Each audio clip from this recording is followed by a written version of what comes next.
आप सभी भाई बहनों का आध्यात्मिक ज्ञानात्मक चैनल की ब्रह्म मुहूर्त ज्ञान उपदेश कक्षा में एक बार फिर स्वागत है। आज की चर्चा का विषय है बुद्धि और मन।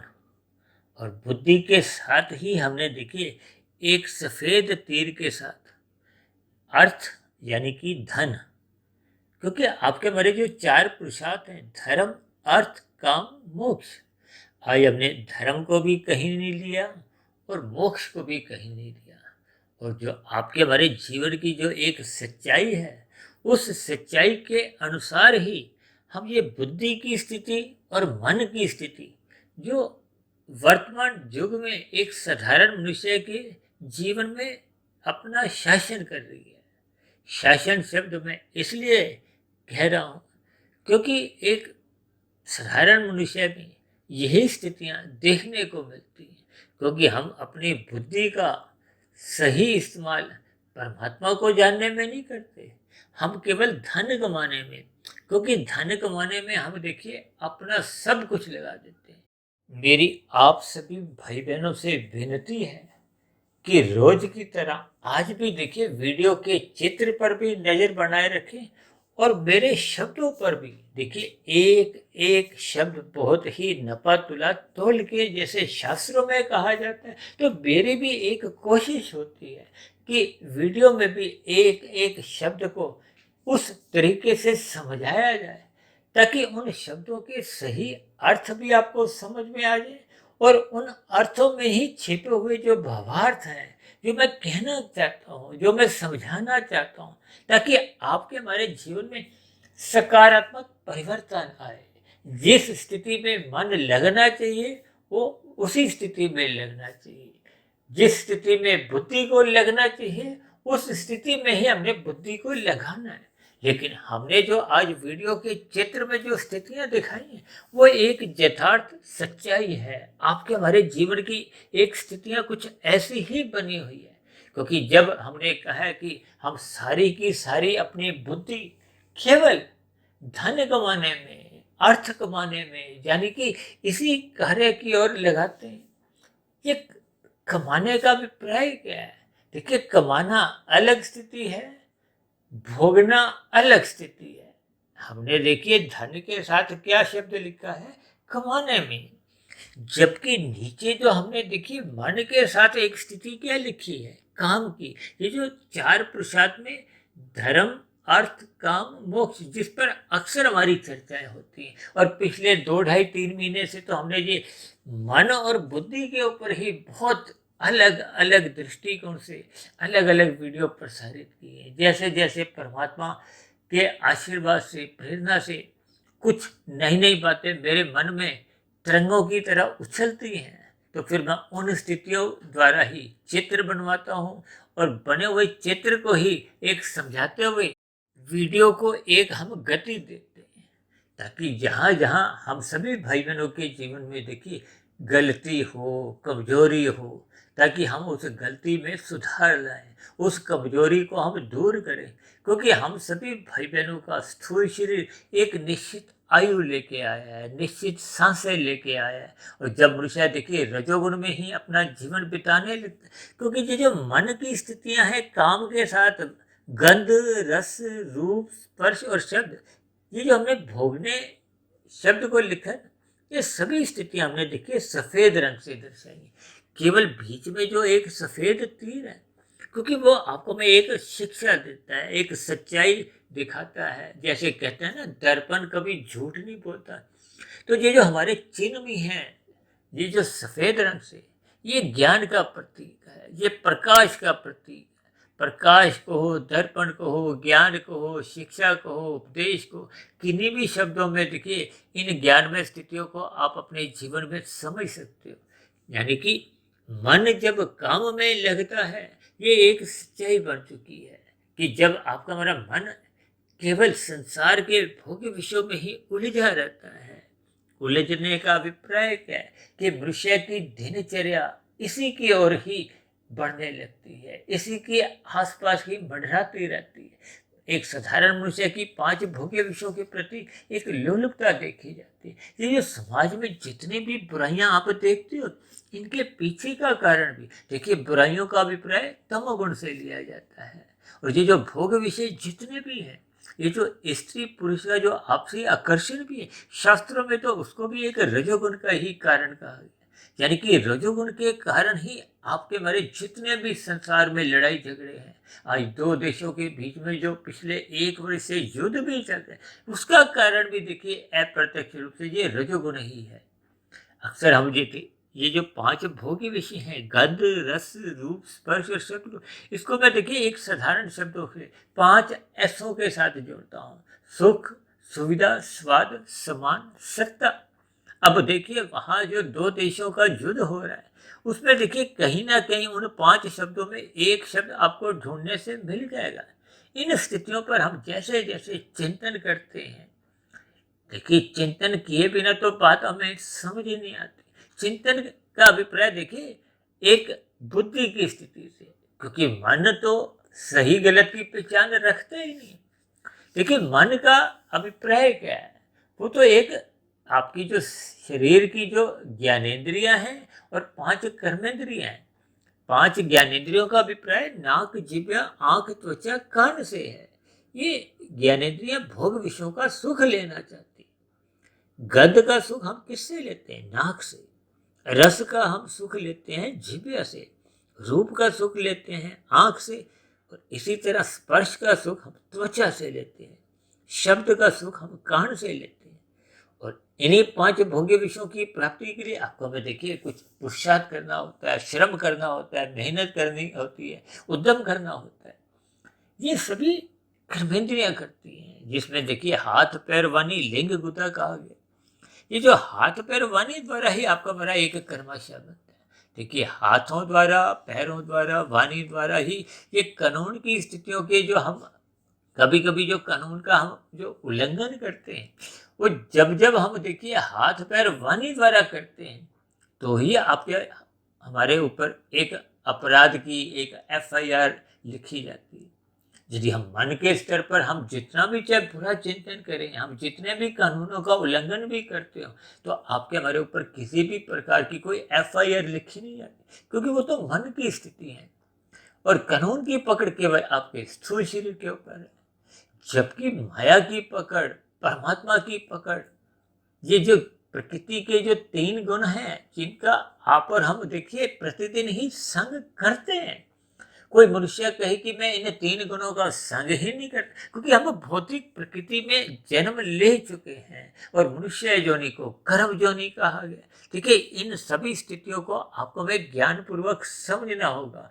केवल कमा लिया, खा लिया और सो गए, इसी में ही यदि आपका हमारा जीवन बीत रहा है, भले ही हम देखिए धर्मानुसार मेहनत करते हैं, किसी अन्य जीवों को पीड़ा नहीं देते, तब भी आपके हमारी मरते दम तक जो एक स्थितियां बनती हैं, वो कोई उन्नति नहीं होती। उन्नति का अभिप्राय आध्यात्मिक उन्नति से है। यानी कि आपके हमारे जीवन में यदि हम रजोगुण में ही स्थित रहते हुए अपना जीवन बिता देते हैं, तो आपके हमारे जीवन में आध्यात्मिक उन्नति के बंद दरवाजे वो बंद ही रहते हैं, वो खुलते ही नहीं है।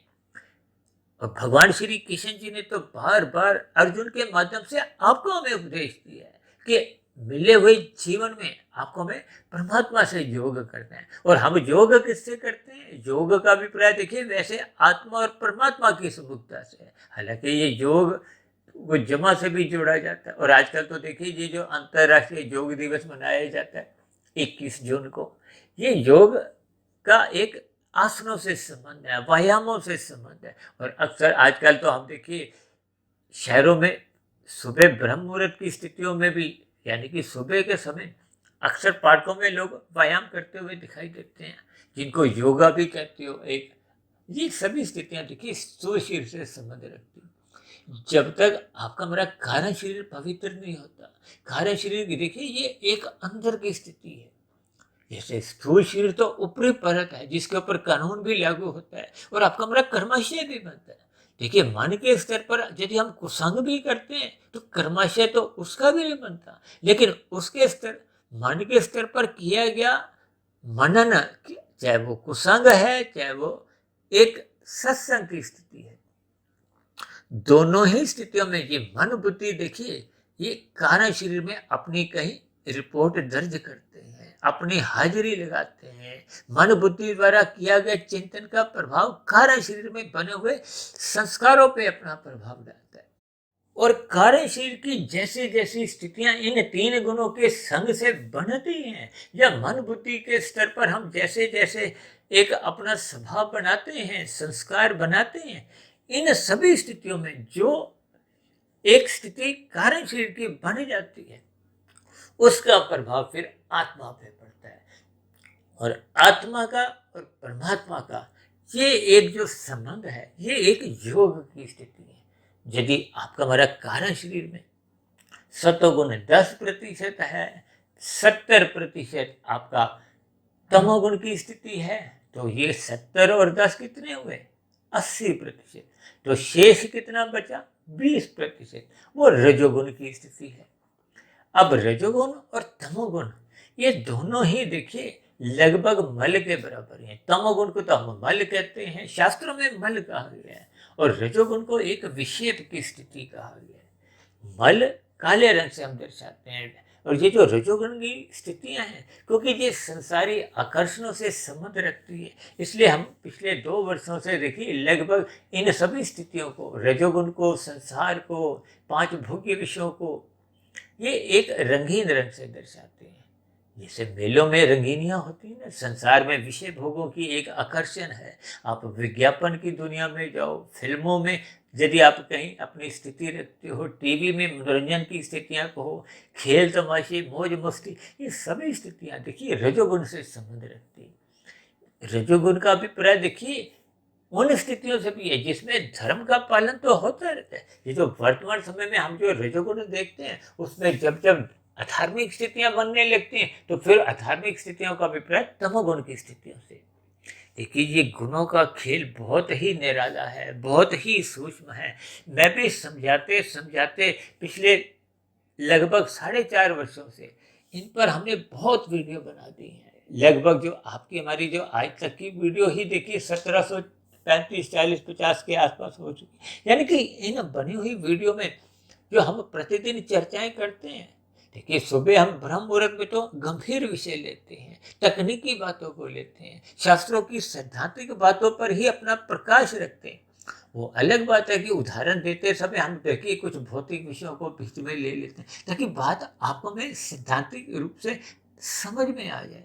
क्योंकि भौतिक उदाहरण यदि आपको में सैद्धांतिक बातें समझाने में सहायक है, तो उसको लेने में कोई बुराई नहीं है। हालांकि शाम को संध्या बेला ज्ञान कक्षा में हम एक वीडियो के जो नाम भी होते हैं, वो भौतिक विषयों पर भी ले लेते हैं, आप भाई बहनों के प्रश्नों के आधार पर भी ले लेते हैं। लेकिन उसका भी उद्देश्य हमारा एक ही होता है कि हम सभी भाई बहनों को शास्त्रों की ये जो प्रकृति के 3 गुण हैं, तमोगुण, रजोगुण और सत्वगुण की स्थिति, जिसको भगवान श्री कृष्ण जी ने गीता में इस ज्ञान को सूक्ष्मतम गुणतम ज्ञान का है। और अक्सर हमारी चर्चा तो देखिए प्रकृति के 3 गुणों से, और इन 3 गुणों से ही संबंध रखते हैं आपके हमारे ये 3 शरीर, स्थूल शरीर, सूक्ष्म शरीर और कारण शरीर। देखिए स्थूल शरीर तो भारी स्तर पर जो आपके हमारे व्यवहार में देखने को मिलता है। संसार में भी देखिए ये जो विवाह शादियां जो एक लड़ाई झगड़े में या तलाक में तब्दील हो जाते हैं, उसका कारण क्या है कि लोग स्थूल शरीर के स्तर पर ही अक्सर अपने निर्णय लेते हैं।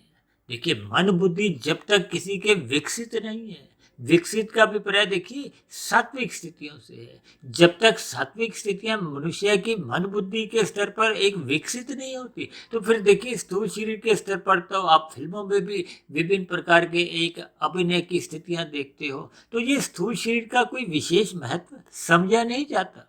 विकसित का अभिप्राय देखिए शास्त्रों के अनुसार बुद्धि होती है, सात्विक बुद्धि होती है। सात्विक बुद्धि वाले का मन भी नियंत्रित में रहता, क्योंकि मन को बुद्धि के अधीन तकनीकी रूप से ही रखा गया। लेकिन जब मन बुद्धि का कहना नहीं मानता, देखिए बुद्धि जब तक सात्विक रहती है तो मन को बुद्धि के अधीन रहना पड़ता है। वो मन की बात का उल्लंघन नहीं कर सकता। यानी कि अभी हमने कुछ दिन पहले एक वीडियो बनाई थी ना, आपका बॉस कौन है? बॉस का मतलब किस मन या बुद्धि, यानी कि किसका शासन आपके जीवन में है। यदि मन का ही शासन बना हुआ है, जो कि अक्सर लोग मनमर्जी करते हैं, बुद्धि को महत्व नहीं देते। अब बुद्धि को महत्व कहाँ देते हैं, वही आज हमारा वीडियो का देखिए एक विषय बना हुआ है कि मनुष्य बुद्धि को कहाँ लगाता है, धन कमाने में। अब धन में देखिए 10 रुपए का भी नुकसान ना हो तो हम सारी बुद्धि वही लगा देते हैं। इसीलिए हमने देखिए अर्थ और धन को देखिए तमोगुण से दर्शाया, क्योंकि अर्थ और धन ये कोई खाने की चीज नहीं है जो हम इसको रजोगुण से दर्शाते, क्योंकि ये एक पदार्थ है। पदार्थ को वैसे तो आपके मेरे शरीर भी देखिए तामसी है। देखिए कुछ बातें अलग अलग स्थानों पे उनके अर्थ कुछ भिन्न हो जाते हैं। इसलिए तो मैं बार बार कहता हूँ, शब्दों को, अर्थों को और भावार्थों को देखिए। शब्दों को तो हमने 1% हम अक्सर कहते हैं सापेक्ष दृष्टिकोण से। देखिए ऐसा नहीं कि हमने शब्द को कोई महत्व नहीं देना। अब अक्सर मैं कहता हूँ जैसे आत्मा परमात्मा का जो शब्द है, अब परमात्मा में वो परम शब्द पहले ही जुड़ा हुआ है, तो परम शब्द और आत्मा का जोड़ करोगे तो परमात्मा बन जाता है। तो शब्द को हम 100% महत्व देते हैं। अब उसके अर्थ क्या है ये आपने हमें समझ लिए, और उसके भावार्थ क्या है। जब हमें कभी कभी अर्थ और भावार्थ उसी दिशा में ही होते हैं, और कभी कभी देखिए शब्द अलग होते हैं, उस शब्द का उस समय विशेष में अर्थ अलग होता है, और उसी अर्थ का कभी कभी किसी अलग स्थिति में भावार्थ बदल जाते हैं। देखिए ये कुछ स्थितियां बहुत ही अलग अलग होती हैं। अब देखिए जब हम पार्क में जाते हैं तो हम अपने पेड़ पौधों पे नजर डालते हैं ना, और पेड़ पौधों की पे आप कहते हो ना पत्तियां लगी हुई हैं डाली के ऊपर। अब जब हम नजर डालते हैं तो वो भी एक डाली है, और डाली के ऊपर जब हम नजर डालते हैं तो वो भी एक डाली। अब डाली डाली के शब्द एक होते हुए भी उनके भावार्थ देखिए अलग हैं, अर्थ अलग हो जाते हैं। ये सभी स्थितियां अक्सर आप और हम देखिए सूक्ष्म स्तर पर ही समझ सकते हैं, और इसलिए हम देखिए ब्रह्म मुहूर्त ज्ञान उपदेश कक्षा में इन सूक्ष्म स्थितियों पर बहुत ही क्रमबद्ध तरीके से समझाने का तो प्रयास करते हैं। लेकिन मैं भी एक मायाबद्ध ही हूँ। देखिए मेरे भी समझाने में कभी कभी कुछ टूटन सी आ जाती है। देखिए हम कई बातों को उठाते हैं, हालांकि हमारा विषय तो देखिए जो उस दिन वीडियो विशेष का होता है उस पर ही केंद्रित होता है। उससे संबंधित दाएं बाएं जो हम बातें कभी कभी बोल देती हैं, वो कभी कभी देखिए कुछ भाई बंधु मुझे शिकायत भी करते हैं कि वो जो अपने बीच में बात शुरू की थी उसको तो आपने पूर्ण रूप से समझाया नहीं। देखिए जब हमारा जिस स्थिति विशेष पे वीडियो चल रहा होता है, हमने उस विषय पे ही अधिक ध्यान देना होता है। अब जैसे ब्याह शादियों में आप देखो, दूल्हा दुल्हन की जब फोटो ली जा रही है तो दाएं बाएं अगर किसी की आधी फोटो आ गया, किसी का हाथ आ गया, किसी का कुछ आ गया, तो वो तो फोटो खींचते समय भी देखिए आ जाती है। सबको तो हम हटा नहीं सकते। ये सभी स्थितियां मात्र एक भावार्थ की है, यानी कि हमारा नजर उस दिन की बनी हुई वीडियो विशेष पर ही विशेष रूप से होती है कि उस वीडियो विशेष के नाम के अंतर्गत जो हम समझाना चाहते हैं उस बात पर अधिक प्रकाश डालें। ये जो आज आपके हमारे जीवन में देखिए भौतिक शिक्षा है, ये उसमें देखिए कहीं भी नर्सरी कक्षा हो, प्ले स्कूल हो, ये सभी स्थितियां देखिए हम देखते हैं हम कितना धन खर्चते हैं, किस लिए कि आपकी हमारी बुद्धि का विकास हो। बुद्धि का विकास किस लिए, देखिए कोई प्राइमरी कक्षा तक पढ़ा हुआ है, उसके बाद वो स्कूल नहीं गया तो उनको तो कोई बहुत बड़े स्तर की नौकरी नहीं मिलती। अब जो हाई स्कूल तक पढ़ लिख गया उसको कुछ थोड़ी सी अच्छी नौकरी मिल जाती है। अब जिसने बीए किया उसको और अच्छी नौकरी मिलती है। जिसने देखिए कोई बीबीए की है, एमबीए कर ली है, या इंजीनियरिंग के कोर्स किए, डॉक्टर हैं, वकील हैं, ये और बड़ी शिक्षा है। लेकिन है तो ये सभी देखिए भौतिक शिक्षा है। इसमें आपको हमें बुद्धि लगानी होती है, यानी कि हम अपनी बुद्धि एक भौतिक स्तर पर उसका विकास करते हैं। देखिए जब हम परमात्मा की बातों की ओर बुद्धि लगाते हैं तो परमात्मा की ओर बुद्धि लगाते लगाते जब वो सात्विक बुद्धि बनती है। देखिए जब हम भौतिक शिक्षा के ऊपर बुद्धि लगाते हैं भले ही वो सात्विक बुद्धि बनी रहती, लेकिन उसमें क्योंकि आपका हमारा उद्देश्य क्या होता है कि हमने धन कमाना है। धन को तो हमने देखिए अर्थ के साथ यानी कि तमोगुण के साथ जुड़ा है, क्योंकि धन प्रत्यक्ष रूप से खाने की चीज नहीं, उस कमाए गए धन से हम पदार्थ खरीदते हैं। पदार्थ क्या खरीदते हैं? ये जो नीचे मैंने लिखा है ना, काम, ये काम का अभिप्राय देखिए 5 विषय भोगों से है। गंध, रस, रूप, स्पर्श और शब्द, ये 5 भोग्य विषयों में देखिए हम पदार्थ तो बाजार से ही जाके खरीदते हैं, यानी कि उसके लिए हमें मुद्रा चाहिए, अर्थ चाहिए, धन चाहिए। इन सभी स्थितियों पर हम तकरीबन अपने जीवन के 20, 22, 25 वर्ष जीवन के लगा देते हैं। लेकिन आध्यात्मिक ज्ञान के लिए, क्योंकि आध्यात्मिक ज्ञान की स्थितियां तो तभी समझ में आती है जब हम निरंतर श्रद्धा पूर्वक सत्संग करते हैं, तो फिर सात्विक बुद्धि बनी रहती है। सात्विक बुद्धि का मन ये उल्लंघन कर नहीं सकता। देखिए, इन शब्दों को थोड़ा ध्यान से आप समझो। ये मन जब राजसी बना हुआ है, यानी कि भोगों में इसकी रुचि बनी हुई है, तो ये मन बुद्धि को जब अपने साथ, देखिए जब मन को हम छूट दे देते हैं, इसका अभिप्राय क्या है? जब जब हम विषय भोगों में अमर्यादित मन को छूट दे देते हैं, तो इसका अभिप्राय क्या है? कि अब बुद्धि की उसको रजामंदी है, यानी कि अब बुद्धि आपकी सात्विक ना रहते हुए आपकी स्वयं की बुद्धि भी राजसी बन गई है। राजसी बुद्धि में मन और बुद्धि में एक दोस्ती हो जाती है, और जब हम इन विषय भोगों की पूर्ति के लिए धन कमाते नहीं है। धन कमाने का अभिप्राय देखिए पुरुषार्थ से है, पुरुषार्थ का अभिप्राय धर्मानुसार धन कमाने से है। जब हम धन को धर्मानुसार ना कमाते हुए अनीतिगत कार्यों से कमाते हैं, छल कपट, ठगी, हेरा फेरी ऐसे करवाते हैं, ये जो देखिए कलयुग की जो 5 स्थितियां अक्सर हम चर्चाएं करते रहते हैं कि 5 उन स्थितियों पर कलयुग का वास है। ये 5 स्थितियां क्या है? धूत कीड़ा, मद्यपान, स्त्री संग, हिंसा और स्वर्ग। जब जब हम अनीतिगत कार्यों द्वारा धन कमाते हैं भोगी विषयों के लिए, तो इसका अभिप्राय क्या है? उस स्थिति विशेष में आपकी मेरी बुद्धि अब राशि ना रहते हुए तामसी बन गई है। देखिए, छल कपट, ठगी, हेरा फेरी करने के लिए तो बुद्धि तो चाहिए। आज डिजिटल अपराधों में जितनी वृद्धि होती जा रही है, अब कोई डिजिटल अपराध देखिए कोई अनपढ़ मनुष्य नहीं करता, पढ़े लिखे लोग करते हैं। उसके लिए वो पूरा अपनी बुद्धि को सतर्क करते हैं, लेकिन वो तामसी कार्य हैं, यानी कि बुद्धि तो वहां भी है अब, लेकिन अब बुद्धि तामसी है, क्योंकि वो छल कपट, ठगी, अनीतिगत कार्य कर रही है, निषेध कर्म कर रही है, कानून का भी उल्लंघन कर रही है, और शास्त्रों का तो उल्लंघन हो ही रहा है।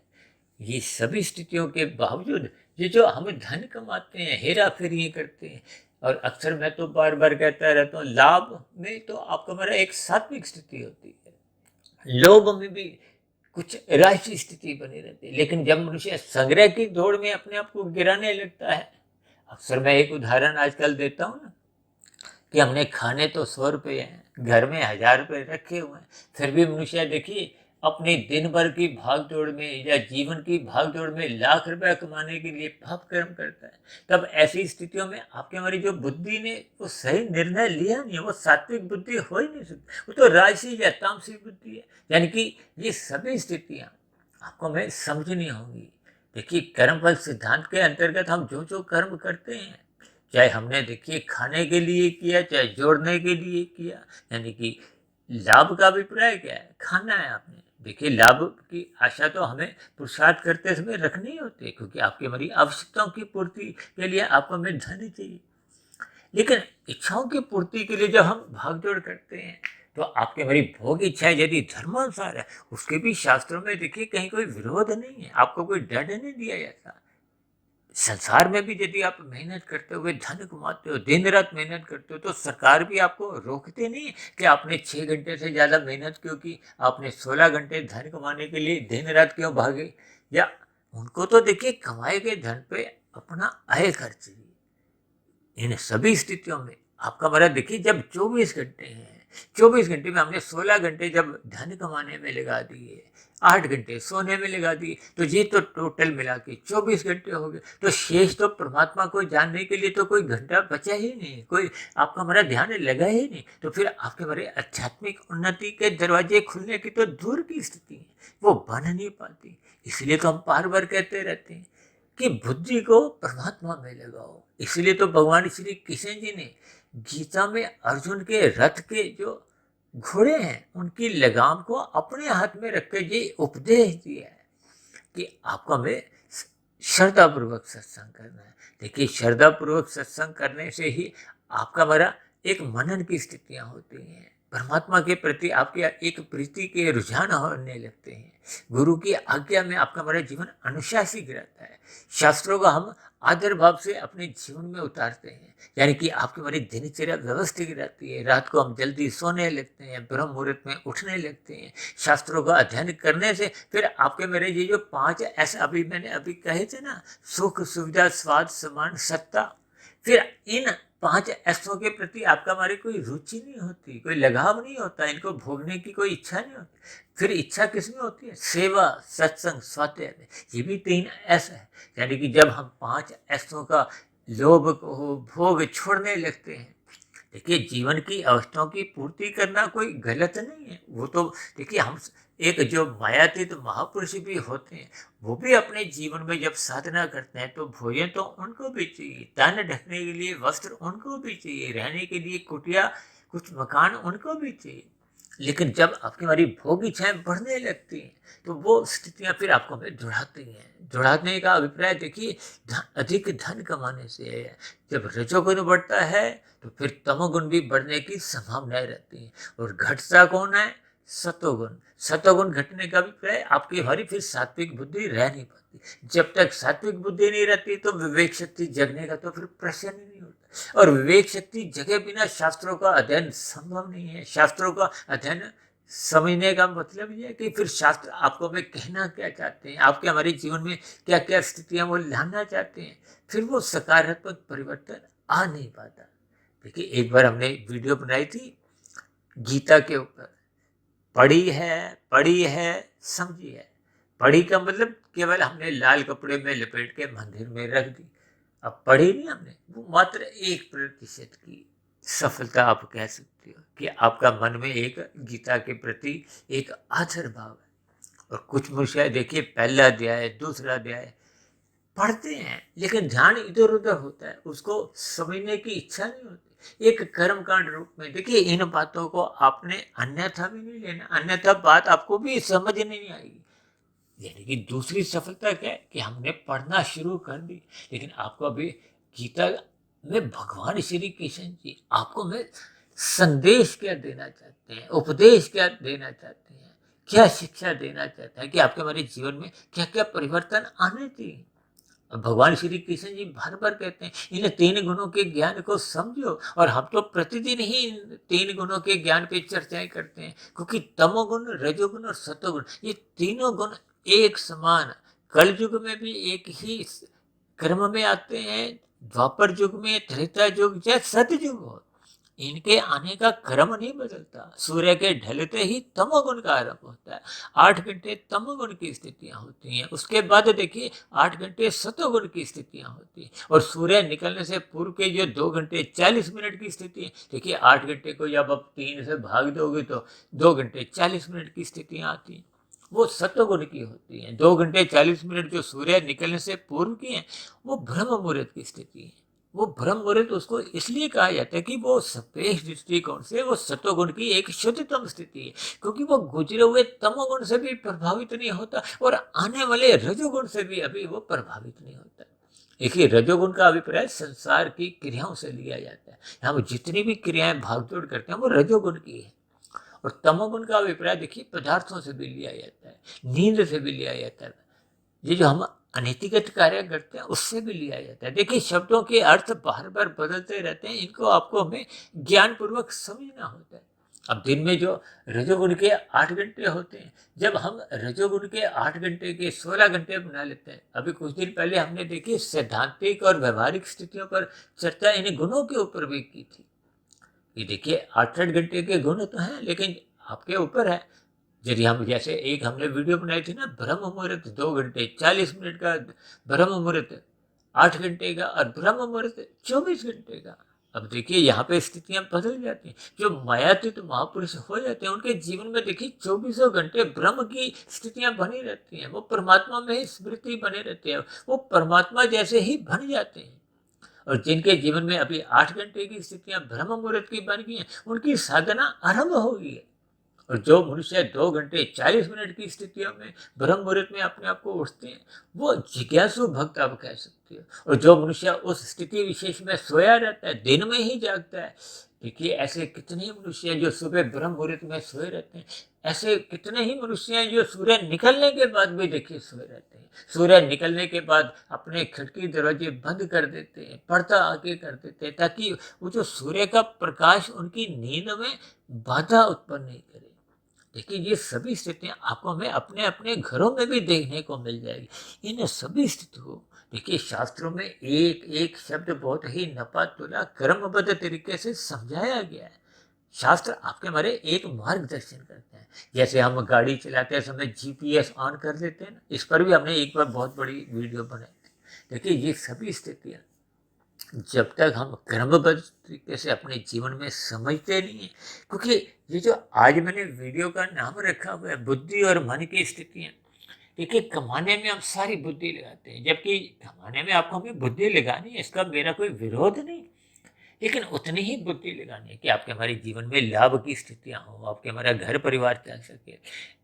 लेकिन हम धन कमाने में ही दिन रात भागे, सारी बुद्धि वहीं लगाते। और बुद्धि भी देखिए राशि से जब हम छल कपट ठगी हेरा फेरी करते हुए अनीतिगत कार्यों से धन कमाते हैं, तो वो धन फिर वो तामसी माना जाता है। इसलिए मैंने देखिए अर्थ और धन को काले रंग से दर्शाया। ये सभी स्थितियां देखिए अलग अलग आपको हमें भावार्थ समझाती हैं।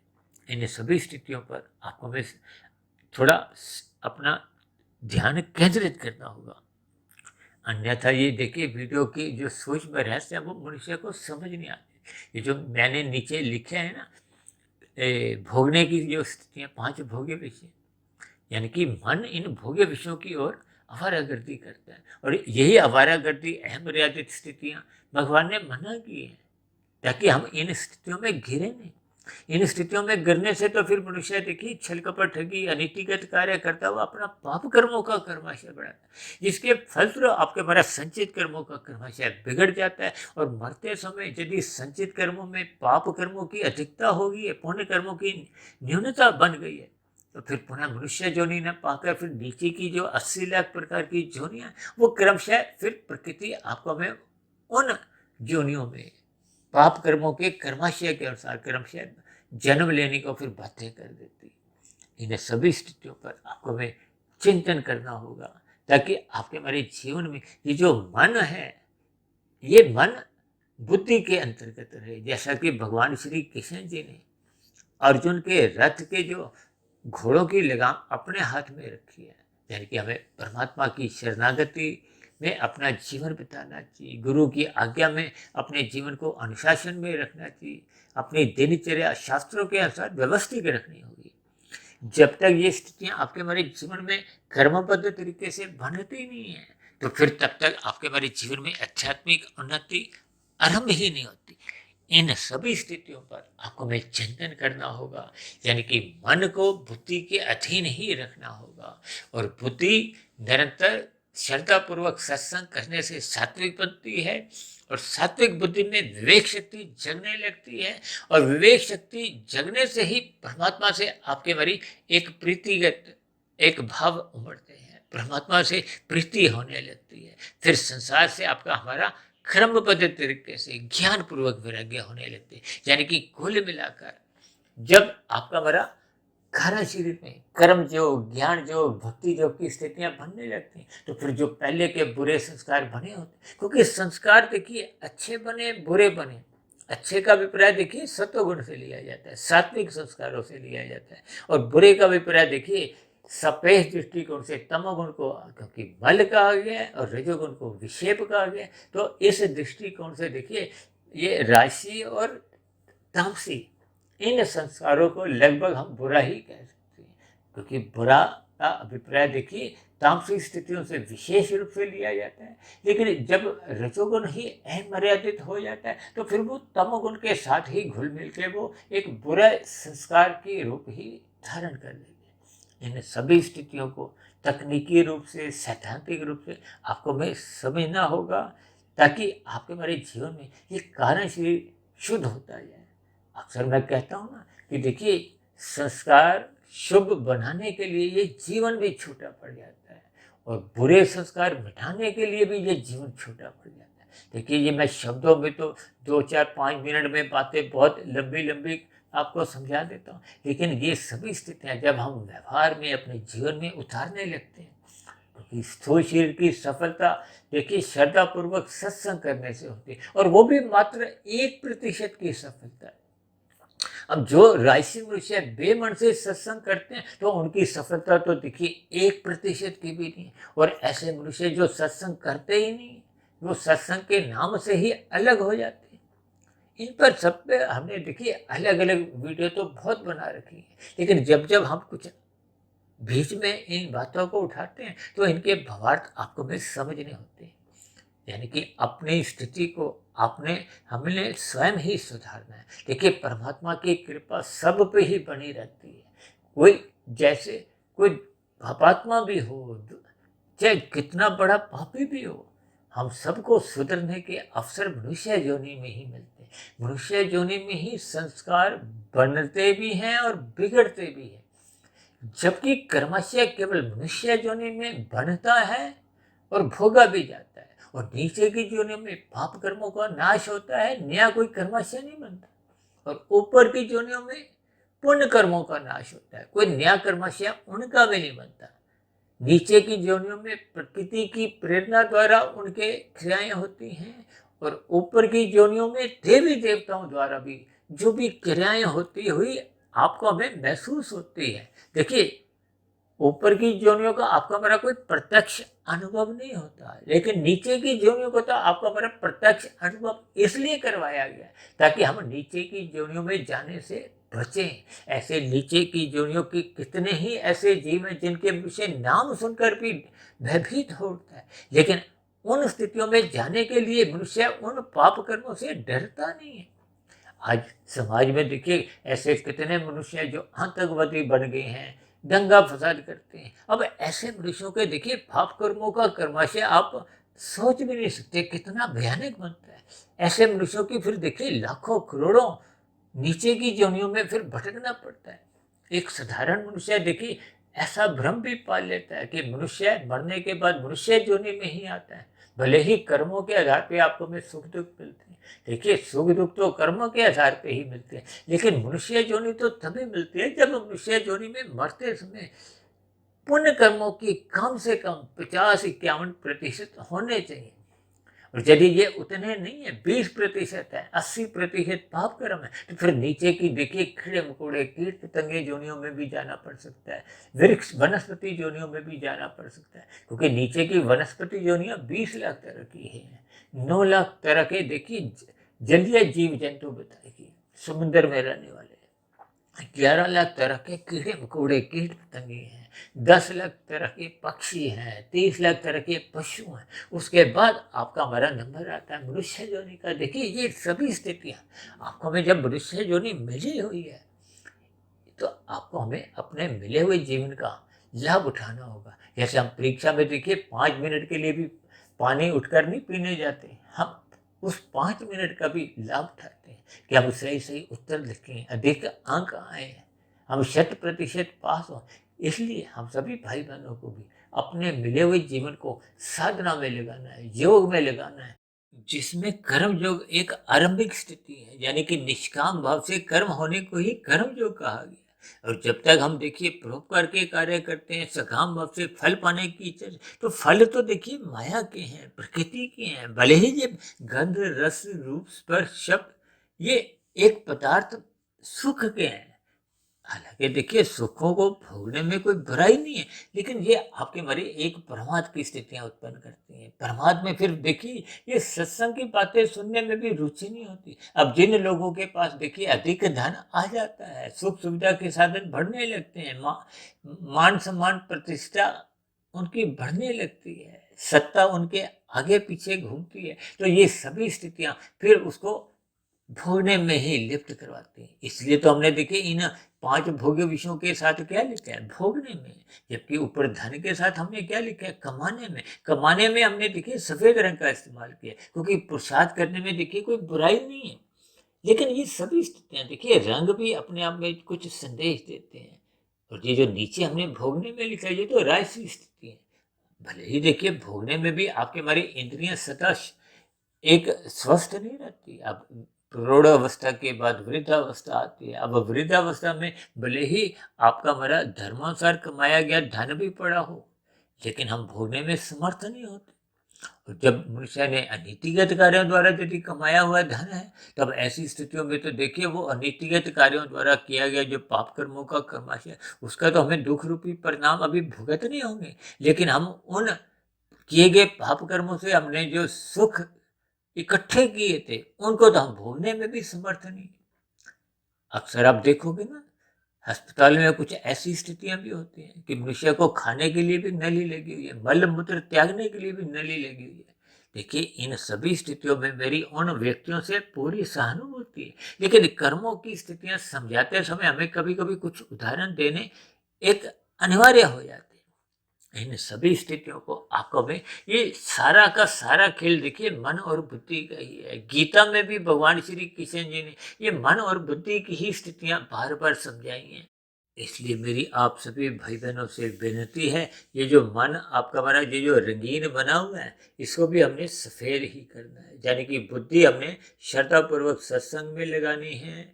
उस किए गए सत्संग का फिर हमने चिंतन मनन करते हैं, ताकि आपका हमारा ये जो मन रंगीन है, ये रंगीन ना होते हुए ये एक सफ़ेद बनता जाए। देखिए आरंभिक स्थितियों में तो मन में कहते हैं ना माँ तो मान जाएगा, ये ना नहीं मानता। ना का अभिप्राय देखिए मना करता है। देखिए ये शब्दों के अर्थ आप थोड़े समझने के लिए जैसे जैसे समझते जाओगे तो थोड़ी आपकी रुचि भी उत्पन्न होगी। यानी कि हमने ये मन को पूरी तरह से आधा मानी, यानी कि ना को भी हमने हाँ में बदलना है। यानी कि मन को पूर्ण रूप से सात्विक बनाना है। कहते हैं ना मन ही बंधन का कारण है। यदि ये रजोगुण में लग गया तो ये रजोगुण में लगा हुआ मन देर सवेर मनुष्य को देखिए तमोगुण में गिराता है। भले ही वर्तमान जीवन में ना सही तो अगले जन्म में गिरा देगा। ये सभी स्थितियां देखिए सूक्ष्म स्तर पर आप और हम समझ सकते हैं। इसलिए ये मन को बुद्धि के अधीन रखा गया है। ये बुद्धि सात्विक तभी बनी रहती है जब हम श्रद्धापूर्वक सत्संग करते हैं। और निरंतर सात्विक बुद्धि बनाए रखने के लिए वो किए गए सत्संग को अपने हमें चिंतन में लेना है, मनन में लेना है। इसलिए तो वो मनन शब्द लिखा हुआ है। मनन का मतलब फिर धीरे धीरे मन भी सफेद होता जाता है, सात्विक होता जाता है। और जैसे जैसे मन बुद्धि फिर इकट्ठे पूर्ण रूप से सात्विक हो जाते हैं तो फिर क्रमशः कारण शरीर में कर्म योग, ज्ञान योग, भक्ति योग की स्थितियां बनते हुए शुभ संस्कार बढ़ते जाते हैं और पहले के बुरे संस्कार क्रमशः समाप्त होते जाते हैं। ये सभी स्थितियां जब कर्मबद्ध तरीके से देखिए, जब बुरे संस्कार पूर्ण रूप से दग्ध भी हो जाते हैं तो फिर वो मायातीत की स्थिति है। और मायातीत की स्थिति स्थूल शरीर के रहते रहते यदि मनुष्य की बन जाती है तो ये फिर मनुष्य का अंतिम जन्म कहलाता है। और यदि ये स्थितियां नहीं बन पाती तो जैसी जैसी स्थितियां कारण शरीर में कर्माशय की संस्कारों की होती है, उसी के आधार पे फिर अगली जोनी मिलती है, जिसका हमने देखिए विस्तार से वर्णन एक वीडियो बनाई थी लगभग 3-3.5 वर्ष पहले। मनुष्य के मरने के बाद का अगला जन्म, उस पर इन सभी स्थितियों पर हमने बहुत अधिक उदाहरणों द्वारा बात को समझाया था। तो इन सभी स्थितियों पर आपको हमें चिंतन करते हुए अपने मन को भी सफेद करना है, यानी कि शुद्ध करना है, ताकि हमारा मिला हुआ जीवन सफल हो, सार्थक हो। देखिए आध्यात्मिक उन्नति के दरवाजे खुलना ही जीवन की एक सफलता है, जीवन की एक सार्थकता है। तो ऐसी सभी शुभ स्थितियां हम सभी भाई बहनों के जीवन में भी बने, क्योंकि हम जितनी भी आध्यात्मिक उन्नति इस मिले हुए जीवन में कर लेंगे वो आपको में पुनः मनुष्य योनि में ही जन्म दिलवाएगी।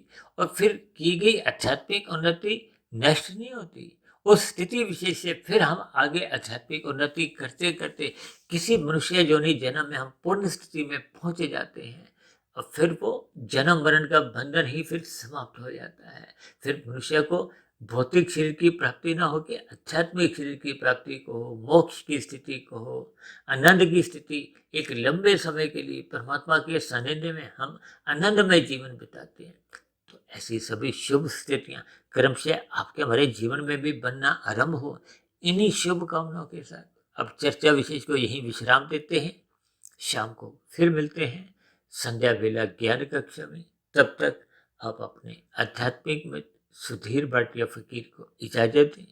वीडियो संबंधित आपके प्रश्नों का, आपके सुझावों का, और यदि मेरी कही गई बातों पे आपको कोई शिकायत हो, मेरी कही गई बातें आपको आधी अधूरी लगती हो, यानी कि किसी भी प्रकार की आपकी शिकायतों का, आपत्तियों का, नीचे दिए गए कमेंट्स बॉक्स में प्रश्नों के साथ साथ शिकायतों का भी स्वागत है।